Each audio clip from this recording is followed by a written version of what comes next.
मेरा नाम पूजा है और मेरी उम्र 28 साल है। मैं 4 साल से तलाकशुदा हूँ। मेरी शादी सिर्फ 3 साल चली और फिर तलाक हो गया। मेरे तलाक की वजह मेरे पति की हर चीज़ में कंजूसी थी। इसके अलावा मैं अपने ससुराल में ज्वाइंट फैमिली में रह रही थी और आप सब जानते ही हैं कि एक नई नवेली दुल्हन को ससुराल में कितनी परेशानियों का सामना करना पड़ता है, खासकर सास और ननदों के साथ। शादी के बाद हर दिन मैं रोते हुए सोती थी क्योंकि मेरा पति अपने माता पिता और भाइयों बहनों के सामने बहुत डरपोक था। इसलिए मैं इन हालात में 3 साल से ज्यादा नहीं रह सकी और तलाक मांग लिया। तलाक के मामले में भी उसने मुझे बहुत परेशान किया क्योंकि वह इसके लिए तैयार नहीं था। तब वह कहता रहा कि तुम्हें मुझ जैसा कोई नहीं मिलेगा, तुम अकेली रह जाओगी, इसलिए सहन करो और इसी में गुजारा करो। वैसे मेरे माता पिता अब इस दुनिया में नहीं हैं। अब मेरा अपना सिर्फ एक बड़ा भाई है जो मुझसे 3 साल बड़ा है। वह भी शादीशुदा है और अपनी पत्नी के साथ दूसरे शहर में रहता है। लेकिन हाल ही में उसकी आंखों की समस्या बढ़ गई थी। हाल ही में उसकी आंखों में दर्द होने लगा था और जब उसने जांच करवाया तो पता चला कि उसकी आंखों में बड़ी समस्या है। लेकिन अफसोस, उसने इलाज को बहुत हल्के में लिया और लापरवाही करता रहा, जिससे उसकी पूरी तरह से आंखों की रोशनी चली गई और वह अंधा हो गया। उस समय वह शादीशुदा था, लेकिन उसकी पत्नी ने इस हालात को अपनी किस्मत और भगवान की मर्जी समझकर सब्र किया और उसके साथ ही रही। तब मैं जब अपने पति से तलाक लेकर अलग हुई तो मेरे पास कोई और सहारा नहीं था कि मैं कहाँ जाऊं। इसलिए मुझे अपने भाई और उसकी पत्नी के पास जाना पड़ा। उनके 2 छोटे बच्चे थे जिन्हें मैं बहुत प्यार करती थी और उनसे जुड़ गई थी। मेरा भाई भी मेरे साथ बहुत अच्छा व्यवहार करता था। मेरे माता पिता के गुजर जाने के बाद उनके द्वारा छोड़ी गई संपत्ति का जिम्मा मेरे भाई के हाथों में था। तब मैंने उससे कभी कुछ नहीं मांगा, लेकिन वह मेरी संपत्ति को मेरे लिए संभाल कर रखे हुए था। जब मैं उनके घर गई तो मैंने अपने भाई से साफ साफ कह दिया कि मैं तब तक उनके साथ रहूंगी जब तक मेरा कोई रिश्ता तय नहीं हो जाता और मेरी शादी नहीं हो जाती। फिर मैंने उससे कहा कि जो भी खर्च मुझ पर होगा वह मेरे हिस्से की संपत्ति से काट लिया जाए। लेकिन मेरे भाई ने मुझे दिलासा दिया और कहा, तुम्हें किसी बात की चिंता करने की जरूरत नहीं है, ये तुम्हारा भी घर है, तुम मेरी बहन हो और मेरा जिम्मेदारी भी, इसलिए तुम कहीं और नहीं जा सकती। फिर मैं अपने भाई और भाभी के साथ रहने लगी। धीरे धीरे मेरी भाभी मेरी बहुत अच्छी दोस्त बन गईं। हम दोनों एक दूसरे से अपनी बातें और राज साझा करने लगे थे। मैं उनके साथ लगभग 2 साल रही और तब मेरी जिंदगी बहुत सुकून भरी गुजरी थी। कम से कम अब पहले जैसी परेशानियां और झगड़े नहीं थे जो मैं अपने पति के घर पर सहती थी। यहाँ हम सब मिलकर खुश रहते थे, घूमने जाते थे और जिंदगी को खूब एंजॉय करते थे। मेरा भाई कभी कभी अपनी आंखों की समस्या को लेकर बहुत दुखी हो जाता था और तब मुझे भी उसके लिए बहुत बुरा लगता था। फिर मैंने उससे कई बार कहा कि अगर कोई ऑपरेशन हो सकता है तो हम करवा लेते हैं। मैंने उसे यहाँ तक समझाया कि मुझे पैसों की कोई ज़रूरत नहीं, बस तुम अपना इलाज करवा लो ताकि फिर से देख सको। लेकिन उसने मना कर दिया और कहा कि कोई भी इलाज उसकी आंखों की रोशनी वापस नहीं ला सकती, क्योंकि तब उसने इस बारे में बहुत बार पूछा था, कई जगहों पर गया था और हर तरह के इलाज के बारे में जानकारी ली थी। इसलिए तब अगर कोई ऑपरेशन संभव होती तो चाहे वह कितना भी महंगा क्यों ना हो तो भी वह करवाने को तैयार था, क्योंकि उसकी आर्थिक स्थिति ठीक थी। लेकिन तब डॉक्टरों ने साफ कह दिया था कि अब कुछ नहीं हो सकता। आखिरकार उसने इसे भगवान की मर्जी मानकर स्वीकार कर लिया और आगे कुछ करने की कोशिश ही नहीं किया।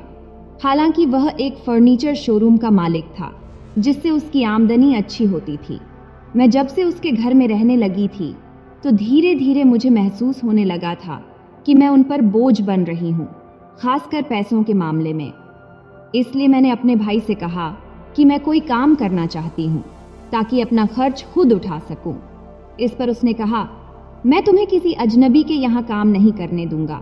अगर तुम्हें काम करना ही है तो मेरे फर्नीचर शोरूम में आ जाओ, वहाँ तुम्हें कोई मेहनत नहीं करनी पड़ेगी, बस ऑफिस में बैठकर दाम बताने होंगे और हल्के फुल्के सौदे करने होंगे। तुम्हें सामान उठाने या रखने की कोई ज़रूरत नहीं होगी। तब मुझे भी यह बात ठीक लगी और मैंने हामी भर दी। फिर मैंने अपने भाई से यह भी कहा कि मैं इसके बदले कोई सैलरी नहीं लूंगी। फिर मैंने भाई से कहा, मैं तुम्हारे साथ काम करूंगी, लेकिन मेरी सैलरी घर के खर्च के लिए रख लेना। इस पर उसने मना कर दिया और कहा, ऐसी बातें मत करो, तुम्हें अपनी सैलरी पूरी मिलेगी। अगर तुम बचाना चाहती हो या कुछ अपने लिए लेना चाहती हो तो वो अलग बात है। और मत भूलो कि तुम अभी जवान और खूबसूरत हो, और ऊपर वाला तुम्हारे लिए जरूर कोई अच्छा रिश्ता भेजेगा जिससे तुम्हें प्यार होगा और जो तुमसे प्यार करेगा। फिर तुम शादी करोगी, बच्चे होंगे और एक आम जिंदगी जियोगी जैसी बाकी सब जीते हैं। इसलिए तुम्हें तुम्हारा सैलरी मिलेगा, उसे तुम अपने भविष्य के लिए बचा के रखना। तब भाई की बात पर मैंने हामी भर दी और काम पर लग गई। लेकिन दोस्तों, मैं आप सबसे एक बात नहीं छुपाना चाहती कि भले ही मैं अपने पति से तलाक लेकर खुश थी, क्योंकि मेरे शादी में बहुत ज्यादा झगड़े और तनाव था, लेकिन फिर भी कभी कभी पुरानी यादें आ जाती थीं। तब मैं सोचती थी कि हमारी शादी के शुरुआती कुछ महीने कितने अच्छे थे, जब हमारे बीच कोई समस्या नहीं थी। सच कहूं तो मेरा पति बुरा इंसान नहीं था, लेकिन उसकी कमजोर शख्सियत और उसके घर वालों के आगे दब कर रहना यह मुझे बहुत परेशान करता था। क्योंकि जब उसकी माँ और पिता और भाई बहन कभी कभी मेरे साथ गलत व्यवहार करते थे, और तब वह कभी मेरा पक्ष नहीं लेता था, यहाँ तक कि वह उनका सामना भी नहीं कर पाता था। वैसे आप सब भी जानते हैं कि एक औरत को अपने पति से सिर्फ इतना ही चाहिए कि वह उसे प्यार और सम्मान दे, उसकी परवाह करे और उसके लिए खड़ा हो, खासकर जब बात सही और गलत की हो। दोस्तों, मैं भी कोई झगड़ालू स्वभाव की लड़की नहीं थी। मैं हमेशा अपने ससुराल वालों से अपने परिवार की तरह ही पेश आती थी, लेकिन फिर भी मुझे उनका प्यार नहीं मिला। इसका मुझे कभी समझ नहीं आया कि मेरे ससुराल वाले मुझसे इस तरह क्यों पेश आते थे। मैं तो हमेशा उनसे अच्छा व्यवहार करती थी, लेकिन फिर भी उनका रवैया मेरे प्रति कठोर ही रहता था। तब मैं इसकी कोई वजह नहीं ढूंढ पाई। उनके अपने रिश्तेदार भी यही कहते थे कि वे बहुत सख्त मिजाज और झगड़ालू लोग हैं। इसलिए मैंने सोचा कि इससे पहले कि मैं इस माहौल में बच्चे पैदा कर लूं और पूरी जिंदगी इस तकलीफ में गुजारने को मजबूर हो जाऊं, बेहतर यही होगा कि मैं अलग हो जाऊं। इन सब के बाद भी जब मेरा भाई मुझसे इस बारे में बात करता था तो मुझे अपनी हालत पर बहुत दुख होता था। मैं सोचती थी कि मेरी उम्र की लड़कियां एक खुशहाल शादीशुदा जिंदगी बिता रही हैं, उनके बच्चे हैं, वे अपने परिवार के साथ खुश हैं, लेकिन मेरे साथ ऐसा क्यों हुआ? फिर मैं खुद को समझाती थी कि जो भी हुआ वह मेरी तकदीर का हिस्सा था और मुझे ऊपर वाले की मर्जी पर भरोसा रखना चाहिए। लेकिन तब हर औरत की तरह मेरे अंदर भी भावनाएं थीं। खासकर जब कोई औरत अपने पति से अलग हो जाती है तो उसे प्यार, अपनापन और किसी के साथ की ज़रूरत महसूस होती है। मुझे भी ऐसा ही महसूस होता था, लेकिन मेरे पास कोई नहीं था जो मेरी फिक्र करे, जो मुझे प्यार दे। इसलिए मुझे अपने हालात पर और भी ज़्यादा दुख होता था। सबसे ज़्यादा तकलीफ़ मुझे तब होती थी जब मैं अपने कमरे में सोने जाती थी। तब मेरे भाई और भाभी का कमरा मेरे कमरे के ठीक बगल में ही था। जब वे दोनों पति पत्नी की तरह एक दूसरे के करीब होते थे तो उनके बीच की नज़दीकियों की आवाज़ें मुझे सुनाई देती थीं। ये आवाज़ें मुझे बेचैन कर देती थीं और तब मैं खुद को बहुत अकेला महसूस करती थी। फिर मैं खुद को खुश रखने की कोशिश करती रहती थी, अपना ध्यान भटकाने के लिए कुछ देखती या करती थी ताकि अपने अंदर की भावनाओं को थोड़ा हल्का कर सकूं। फिर एक दिन सुबह मेरी नींद अचानक तेज आवाज़ों से खुली। तब मेरे भाई और भाभी बहुत जोर से झगड़ रहे थे। उनकी आवाज़ें इतनी तेज थीं कि पूरा घर गूंज रहा था। मुझे समझ नहीं आ रहा था कि आखिर बात क्या है। तब मैंने उन्हें शांत कराने की बहुत कोशिश की, लेकिन मेरा भाई बहुत गुस्से में था और पागलों की तरह चिल्ला रहा था। मेरी भाभी भी किसी न किसी बहाने से झगड़ा बढ़ा रही थी। फिर जैसे तैसे करके जब माहौल थोड़ा शांत हुआ तो मैंने अपने भाई से कहा कि वह अंदर जाकर भाभी को मना ले, लेकिन भाभी ने मना कर दिया। उसने गुस्से में कहा, तुम बाहर जाओ, मुझे अकेला छोड़ दो। तब मैंने भाई को फिर समझाया कि वह अपने काम पर चला जाए और मैं भाभी से बात करके उसे शांत करने की कोशिश करूंगी। इस पर भाई ने कहा, ठीक है, वो जैसी चाहे। फिर वह काम पर चला गया। उसके फर्नीचर शोरूम में एक लड़का काम करता था जिसका नाम सूरज था। सूरज हर रोज मेरे भाई को लेने के लिए ऊपर आता था, क्योंकि हमारा फर्नीचर का शोरूम ठीक हमारे घर के नीचे था। सीढ़ियां उतरने में भाई को दिक्कत होती थी, इसलिए सूरज उसे सहारा देकर नीचे ले जाता था। जब भाई चला गया तो मैं भाभी के पास गई और पूछी, क्या हुआ भाभी, तुम इतनी परेशान क्यों हो? अगर तुम्हें मेरी वजह से कोई दिक्कत हो रही है, अगर तुम्हें लगता है कि मेरे यहाँ रहने से तुम्हारी और भाई की जिंदगी पर असर पड़ रहा है, तो मुझे बता दो। मैं कहीं और किराए पर घर लेकर रह लूंगी। मैं नहीं चाहती कि मेरी वजह से तुम दोनों के बीच कोई परेशानी हो। ये सुनकर भाभी ने फौरन कहा, नहीं, इसमें तुम्हारी कोई गलती नहीं है, बात किसी और की है। इस पर मैंने उससे पूछा, तो फिर बताओ क्या हुआ है? तब वह थोड़ी देर चुप रही, फिर धीरे धीरे बताने लगी। उसने कहा, तुम समझ रही हो ना, जब मैं और तुम्हारा भाई एक साथ होते हैं तो वह बहुत ज्यादा डिमांडिंग हो जाते हैं। जैसे कि कोई बहुत भूखा आदमी हो जिसे महीनों से खाना न मिला हो, वह बार बार यह सब चाहते हैं और मैं अब और सहन नहीं कर पा रही हूँ। तब भाभी के मुंह से मैं यह सुनकर थोड़ा असहज हो गई, लेकिन फिर मैंने उसे समझाया, अरे भाभी, यह तो अच्छी बात है। कई औरतें चाहती हैं कि उनके पति उन्हें प्यार करें, उनका ध्यान रखें। तुम्हें तो इससे खुश होना चाहिए और ऊपर वाले का शुक्र अदा करनी चाहिए, क्योंकि कई लोगों की शादीशुदा जिंदगी में यह प्यार ही खत्म हो जाता है। इस पर भाभी ने मेरी तरफ देखा और कहा, मुझे माफ कर दो अगर मेरी बातों से तुम्हें बुरा लगा हो या तुम्हें अजीब लगा हो। तब मैंने उसे तुरंत जवाब दिया, नहीं नहीं, ऐसा कुछ नहीं है भाभी, मैं बस यही चाहती हूँ कि तुम और मेरे भाई खुश रहो, लेकिन ये कोई ऐसी बात नहीं है जिस पर झगड़ा हो। फिर मैंने उसे भरोसा दिलाया, ठीक है, तुम चिंता मत करो, मैं भाई से बात करूंगी। हालांकि यह बात करना मेरे लिए थोड़ा अजीब होगा, लेकिन मैं कोशिश करूंगी कि उसे समझा सकूं। फिर भाभी ने गहरी सांस ली और कहा, असल में उसने मुझसे साफ साफ कह दिया है कि अगर मैंने उसकी बात नहीं मानी और जब भी वह चाहे उसे मना किया तो वह दूसरी शादी कर लेगा। तब भाभी से यह सुनकर मुझे झटका लगा।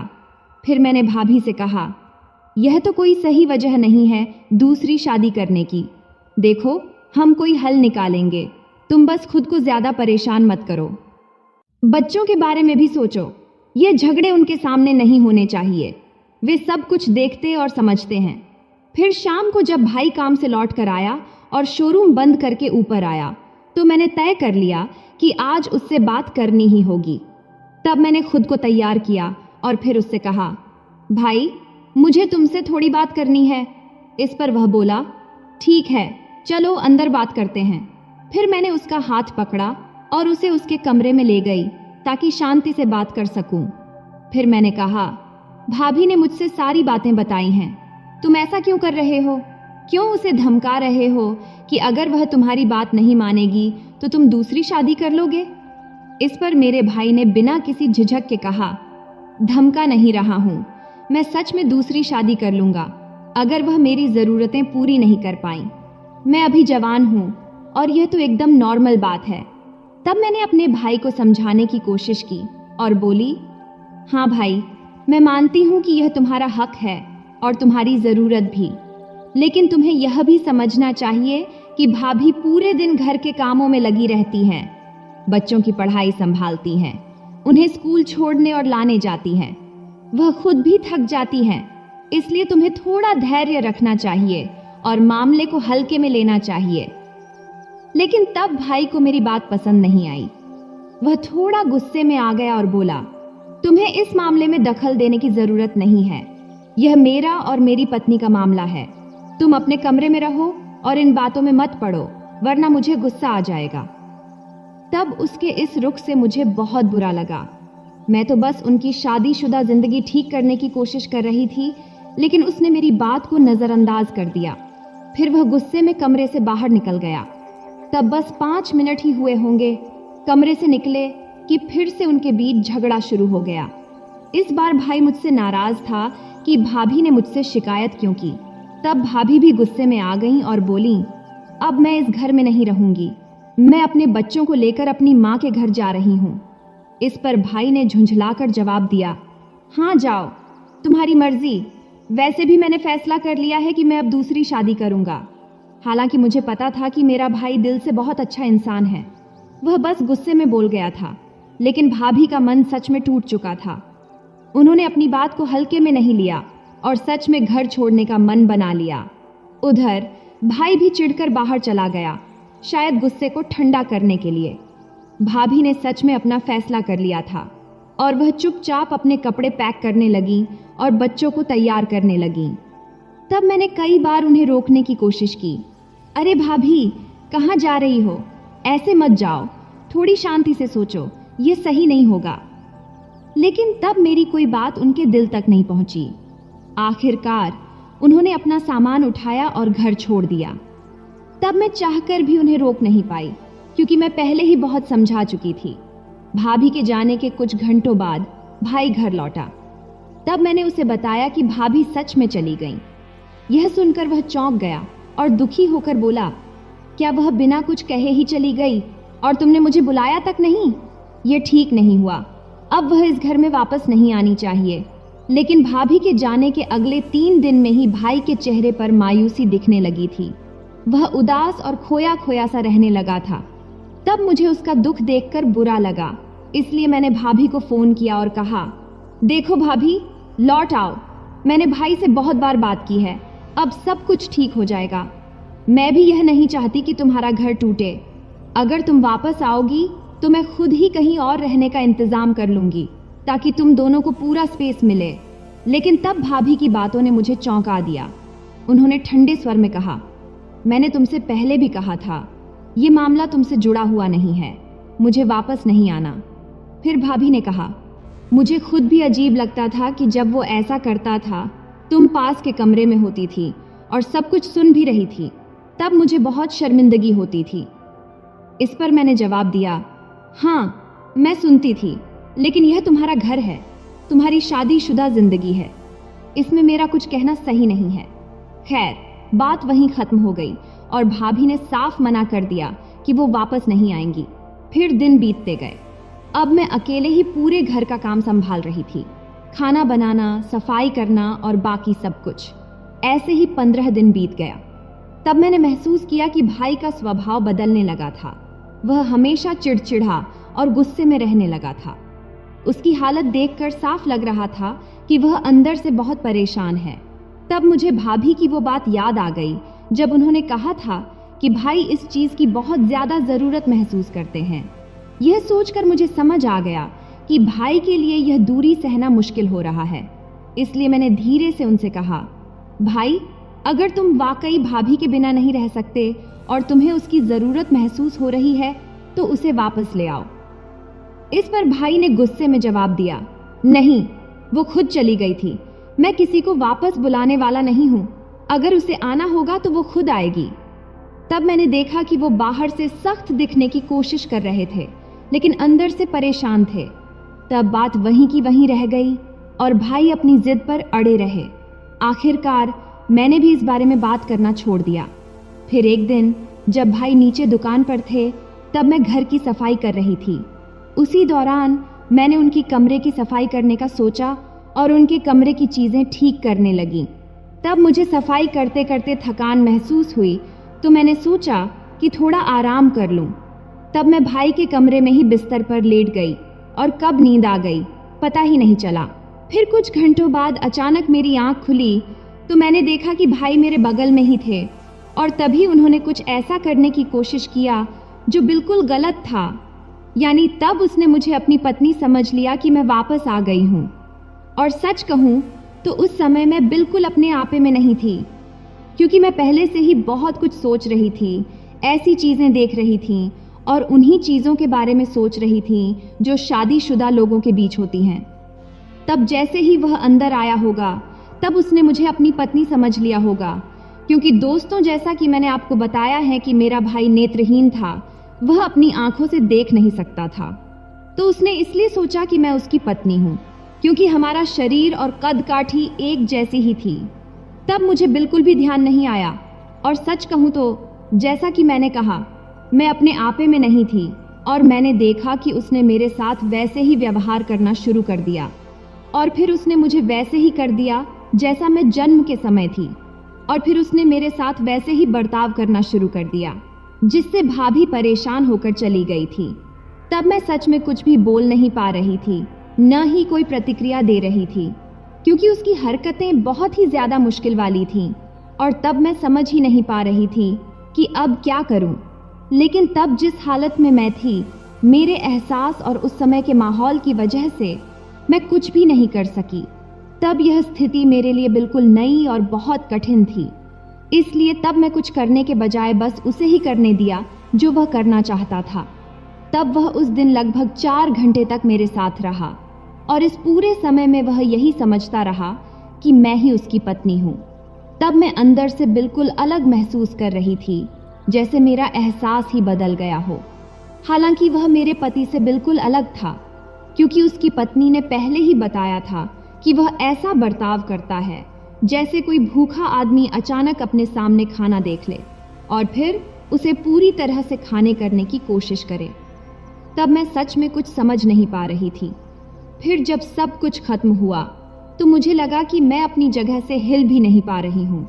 लेकिन अगले दिन मैंने उसकी पत्नी से बात की और उसे समझाया कि उसे वापस आ जाना चाहिए।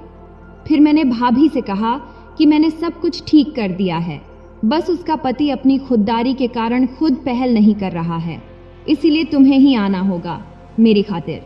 तब आखिरकार मैंने भाभी की मना ही लिया कि वह वापस आ जाए ताकि कोई शक न हो और कोई परेशानी भी न हो। लेकिन इसके बाद मुझे जो हुआ उस पर बहुत पछतावा हुआ। फिर भी जब भी मैं उस पल को याद करती तो मुझे दोबारा वही चीज़ चाहने की इच्छा होती। सच कहूँ तो मैं आपसे कुछ छुपाना नहीं चाहती, यह सब एक बार नहीं हुआ बल्कि कई बार हुआ।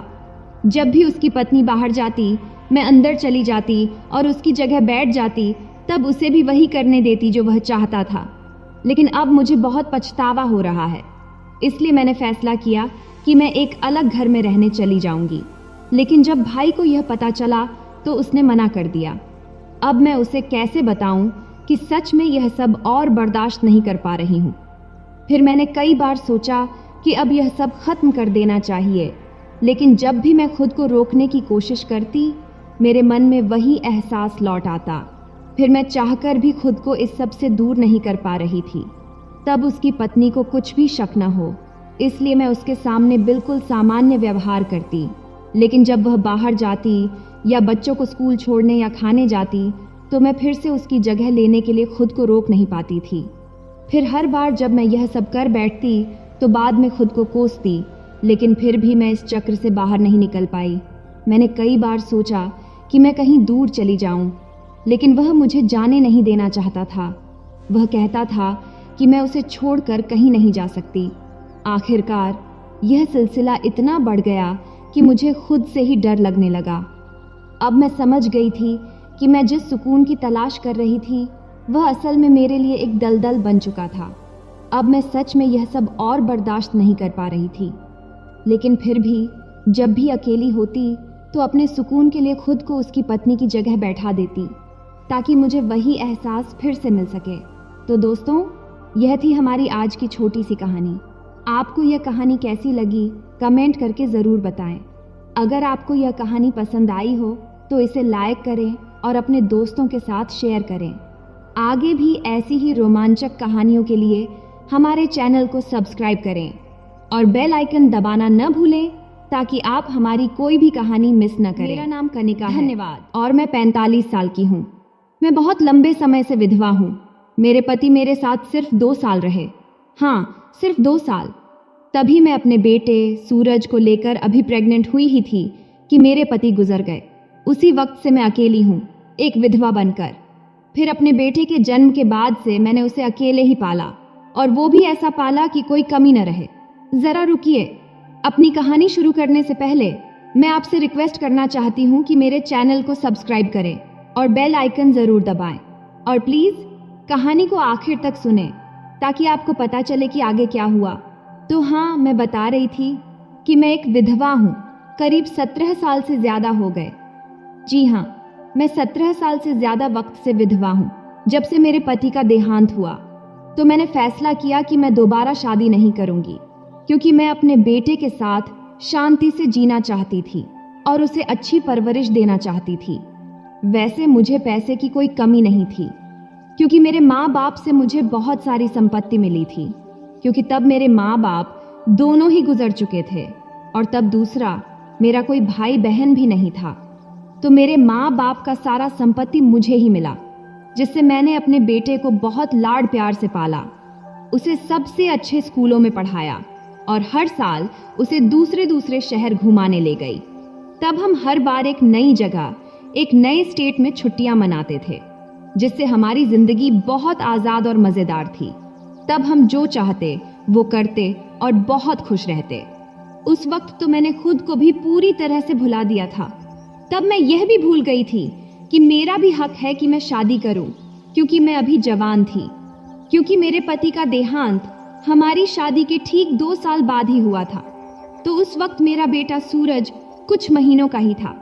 खैर, दिन बीतते गए और मैं अपने माँ बाप से मिली संपत्ति के ब्याज से जिंदगी गुजराती रही। तब भगवान का शुक्र था कि सब कुछ बहुत अच्छा था। फिर बाद में मैंने एक छोटा सा बिजनेस भी शुरू किया, जिसमें मैं और सूरज जब वो थोड़ा बड़ा हुआ तो साथ खड़े हुए। तब भगवान की कृपा से मेरा बेटा अब 19 साल का हो गया था, या कहें कि 20 का होने वाला था। अब वो एक जवान लड़का लगने लगा था। लेकिन तभी कुछ समय से मुझे एक अजीब सा खालीपन महसूस होने लगा, जो मेरे लिए बहुत मुश्किल पैदा कर रहा था। खासकर जब सूरज अपने दोस्तों के साथ घूमने जाता, क्योंकि तब वो लगभग हर महीने अपने दोस्तों के साथ कहीं ना कहीं घूमने चला जाता था, माहौल बदलने के लिए। और तब मैं अकेली रह जाती अपनी बड़ी सी हवेली में। फिर मैं उस खालीपन को महसूस करने लगी। फिर उस खालीपन से बहुत परेशान हो गई, जिससे मुझे बहुत बोरियत और अकेलापन महसूस होने लगा। तभी मेरे दिमाग में एक ख्याल आया कि मैं किसी अच्छे रिश्ते को हाँ कह दूं, क्योंकि तब भी मेरे पास अभी भी कई रिश्ते आते रहते थे। लेकिन तब मुझे थोड़ा सा डर था कि मेरा बेटा सूरज इस बात पर कैसा रिएक्ट करेगा। फिर भी जब वो घर आया तो मैंने हिम्मत जुटाई और उससे बात करने का फैसला किया। मैंने कहा, सूरज बेटा, तुमसे थोड़ी बात करनी है। इस पर वो बोला, हाँ माँ बिल्कुल, बोलो ना। तो मैंने कहा, देख बेटा, अब तू बड़ा हो गया है, तू समझ सकता है। एक दिन तू शादी करेगा, फिर मुझसे दूर चला जाएगा, अपना घर बसाएगा। तब भले ही तू मेरे साथ रहे या ना रहे, लेकिन मुझे बहुत अकेलापन महसूस हो रहा है। इसलिए मैं सोच रही हूँ कि क्या तू इस बात से सहमत होगा कि मैं किसी अच्छे रिश्ते को हाँ कह दूँ जो मेरे लिए आए हैं। यह सुनकर सूरज का चेहरा एकदम बदल गया। वो बहुत नाराज और दुखी हो गया। फिर उसने कहा, नहीं माँ, मैं इसके लिए तैयार नहीं हूँ, लेकिन अगर तुम्हें ऐसा करना है तो तुम्हारी मर्जी। तब मुझे लगा कि मेरी बातों से वो बहुत परेशान हो गया है, क्योंकि वो सीधे अपने कमरे में चला गया। तभी मैं भी उसके पीछे गई तो देखी कि वो रो रहा था। तो मैंने उसे गले लगाया, प्यार से उसके सिर पर हाथ फेरा और कहा, बेटा ठीक है, मैं ऐसा कुछ नहीं करूंगी जिससे तुझे तकलीफ हो। मैं कभी ऐसा नहीं करूंगी जो तुझे पसंद ना हो, क्योंकि मेरे लिए तू ही मेरी पूरी दुनिया है। फिर मैंने उससे थोड़ी देर बात की। तब उसने कहा, माँ प्लीज इस बात को अपने दिमाग से निकाल दो। सच कहूँ तो तब सूरज को मुझ पर बहुत गुस्सा आया था, क्योंकि जब भी मैं कोई ऐसी वैसी बातें करती हूँ तो वो मुझ पर बहुत गुस्सा करता है, ठीक अपने पापा की तरह। भगवान उनकी आत्मा को शांति दे। खैर, मैंने उससे कहा, ठीक है मेरे लाल, मैं अब इस बारे में दोबारा नहीं सोचूंगी, बस हम दोनों साथ रहेंगे और मैं शादी के बारे में बिल्कुल नहीं सोचूंगी, क्योंकि मेरे लिए तू ही सब कुछ है। तब हमने थोड़ी देर और बात किया और फिर उसका मूड थोड़ा ठीक हुआ। तो मैंने कहा, चल बेटा, अब बाहर चलते हैं, कहीं अच्छा सा डिनर करते हैं ताकि तेरा मूड पूरा ठीक हो जाए। इस पर वो बोला, माँ मैं वैसे भी अपने दोस्त अर्जुन के साथ बाहर जा रहा हूँ। वो अपनी माँ को भी साथ ला रहा है, क्योंकि उनकी भी हालत हमारी तरह ही है। वो भी विधवा हैं और अर्जुन उनका इकलौता बेटा है। इस पर मैंने कहा, बेटा चलो फिर हम सब साथ में बाहर चलते हैं, अच्छा सा वक्त बिताते हैं और एक मज़ेदार दिन साथ में गुजारते हैं। फिर हमने तैयार होकर बाहर जाने का फैसला किया। हालांकि मैंने अपने बेटे सूरज के दोस्त अर्जुन को पहले 4 से 5 बार देखा था, जब वो सूरज से मिलने मेरे घर कभी कभार आता था। वो भी मेरे बेटे सूरज के उम्र का ही था, लेकिन उसे देखकर लगता है कि वो उससे थोड़ा बड़ा है, क्योंकि वो जिम जाता था और खेल कूद में रुचि रखता था, जबकि मेरा बेटा सूरज इन चीज़ों में बिल्कुल भी नहीं पड़ता था। खैर, मैं अर्जुन की माँ, जिसका नाम विमला था, उससे पहली बार मिली। पहली बार में ही हम दोनों बहुत अच्छे दोस्त बन गए। फिर हम लगभग हर दिन मिलने लगे। अब या तो वो हमारे घर आते या हम उनके घर जाते, क्योंकि अब हमारी दोस्ती बहुत गहरी हो गई थी। उधर मेरा बेटा सूरज का अर्जुन के अलावा और कोई दोस्त भी नहीं था, और इधर मेरा भी विमला के अलावा कोई खास दोस्त नहीं था। तो अब हम दोनों परिवार एक दूसरे के बहुत करीब आ गए। अब हर त्योहार, हर खास मौके पर हम साथ होते, या तो वो हमारे घर आते या हम उनके घर जाते, क्योंकि वो लोग बहुत अच्छे और इज्जतदार थे। इसलिए उनके साथ वक्त बिताकर बहुत अच्छा लगता था। एक दिन मैं विमला से बात कर रही थी और तभी हमें एहसास हुआ कि हमारी जिंदगियां एक दूसरे से बहुत मिलती जुलती हैं। तब उसने बताया कि अर्जुन के पिता के गुजरने के बाद उसने भी दोबारा शादी नहीं की, क्योंकि वो भी अपने बेटे के लिए जीना चाहती थी। हालांकि उसकी एक बेटी भी थी, लेकिन भगवान की मर्जी, वो बड़ी होने से पहले ही इस दुनिया से चली गई। फिर विमला ने अर्जुन को बहुत अच्छे से पाला और उसे बहुत अच्छी परवरिश दी। इस बातचीत के बाद मैं अपनी नई दोस्त विमला और उसके बेटे अर्जुन के साथ और भी घुल मिल गई। अब हम लोग अक्सर साथ में बाहर जाते, कभी उनके घर तो कभी हमारे घर, कभी होटल तो कभी सिनेमा। फिर धीरे धीरे हम एक दूसरे को अपना परिवार समझने लगे। लेकिन इसी दौरान मैंने एक चीज नोटिस की। अर्जुन, मेरा बेटा सूरज का दोस्त, जब भी हम सब साथ होते तो वो बार बार मेरी तरफ ही देखता था। तब वो मेरे तरबूज और अनार को ऐसे घूरता जैसे मैं कहीं जा रही हूँ या आ रही हूँ। पहले तो मैंने ज्यादा ध्यान नहीं दिया, लेकिन धीरे धीरे मुझे भी ये सब अच्छा लगने लगा, जिससे मैं खुश होने लगी। हालांकि मैंने कभी अपने चेहरे पर कुछ जाहिर नहीं होने दिया। लेकिन जो बात मुझे अजीब लगी वो ये थी कि सूरज भी उसी तरह की नजरों से विमला को देखने लगा था। वो भी विमला के तरबूज और अनार को घूरता था, जिससे मेरे दिमाग में एक अजीब सा सीन क्रिएट हो गया। मैंने सोचा, क्या हो अगर मैं अर्जुन के साथ और सूरज विमला के साथ? तब ये एक पागलपन भरा ख्याल था, बिल्कुल पागलपन। लेकिन मैंने इस बारे में किसी से कुछ नहीं कहा, क्योंकि तब मैं पहले ये समझना चाहती थी कि आखिर माजरा क्या है। फिर कुछ दिन बाद मेरा बेटा सूरज ने मुझसे पूछा, माँ, क्या तुम अभी भी शादी के बारे में सोच रही हो? इस पर मैंने कहा, नहीं बेटा, मैंने तुमसे वादा किया था ना कि मैं इस बारे में दोबारा नहीं सोचूंगी। लेकिन मुझे माफ करना, मैं एक औरत हूँ और अभी जवान भी हूँ, और ये स्वाभाविक है कि एक दिन तू भी शादी करेगा, अपनी बीबी के साथ अलग रहेगा, तब मैं फिर अकेली रह जाऊंगी। तब मैं उससे यह सब बातें कर रही थी ताकि मैं उसकी प्रतिक्रिया देखना चाहती थी। तभी मुझे वो क्रिएट हुआ सीन याद आया जब हम सब साथ में बैठे थे।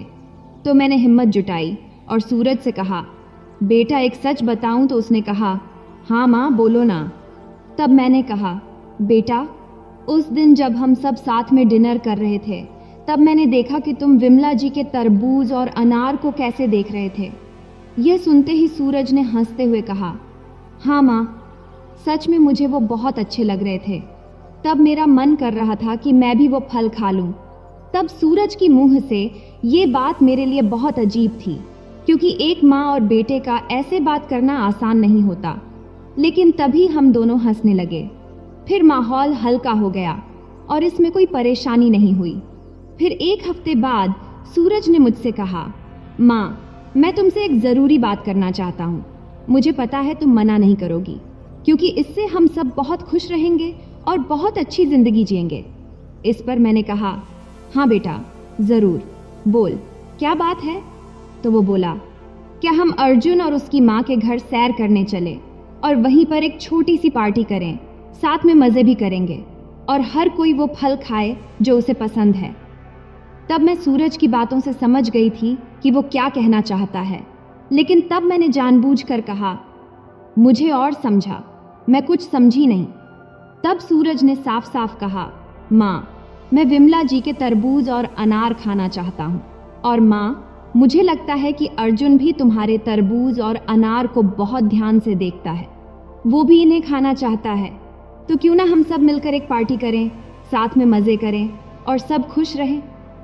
तब सूरज की बातों पर मैंने ऐसा दिखाया जैसे कि मुझे ये बात अच्छी नहीं लगी हो। फिर मैंने सोचा, ये क्या बात कर रहा है, ऐसी बातें कैसे कर सकता है मेरा बेटा। लेकिन फिर ना जाने क्यों मैंने अपने बेटे की बात पर हामी भर दी। मैंने कहा, ठीक है बेटा, मैं तैयार हूँ, हम सब खुश रहेंगे, इसमें वो लोग भी खुश होंगे। वैसे भी हम तो अब एक परिवार की तरह तो हैं ही, तो इसमें डरने या चिंता करने की कोई बात नहीं है। तब मेरी हाँ सुनते ही सूरज ने इस पार्टी की तैयारी शुरू कर दिया। उसने अर्जुन और विमला को बार बार घर बुलाना शुरू किया।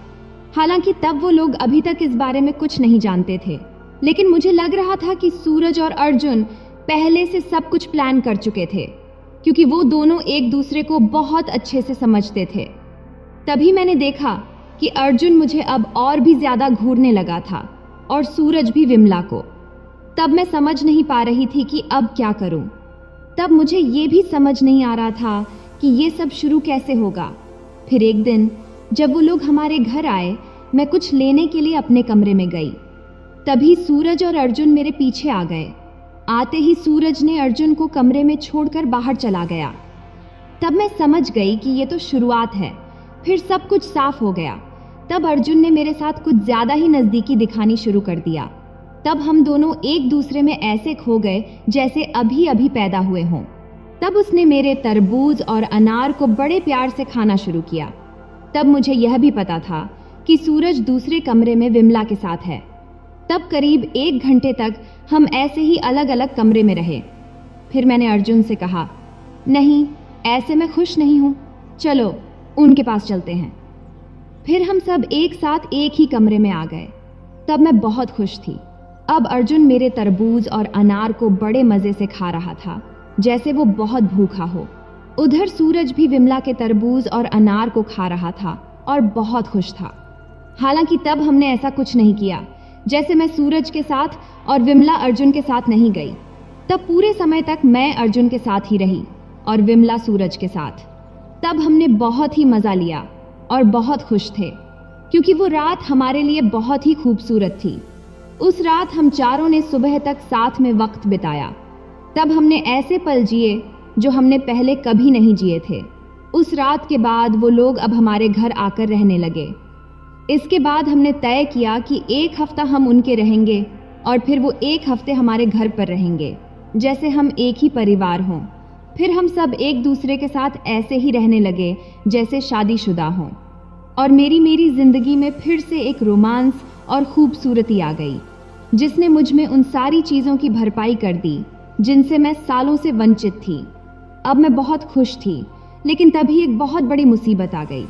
हुआ यूं कि मैं और अर्जुन एक बार इतने खो गए कि मैं प्रेग्नेंट हो गई। अब मैं समझ नहीं पा रही कि क्या करूं। तब मैंने इस मुसीबत से निकलने का हर रास्ता सोचा, लेकिन कुछ समझ नहीं आ रहा, जिससे मैं बहुत परेशान हूँ। ना सोच पा रही हूँ, ना कुछ कर पा रही हूँ। इसलिए प्लीज़ आप लोग मुझे कमेंट्स में सलाह दें कि मैं इस परेशानी से कैसे बाहर निकलूं।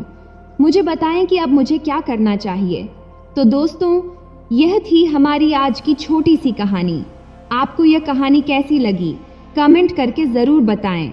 अगर आपको यह कहानी पसंद आई हो तो इसे लाइक करें और अपने दोस्तों के साथ शेयर करें। आगे भी ऐसी ही रोमांचक कहानियों के लिए हमारे चैनल को सब्सक्राइब करें और बेल आइकन दबाना न भूलें, ताकि आप हमारी कोई भी कहानी मिस न करें। धन्यवाद।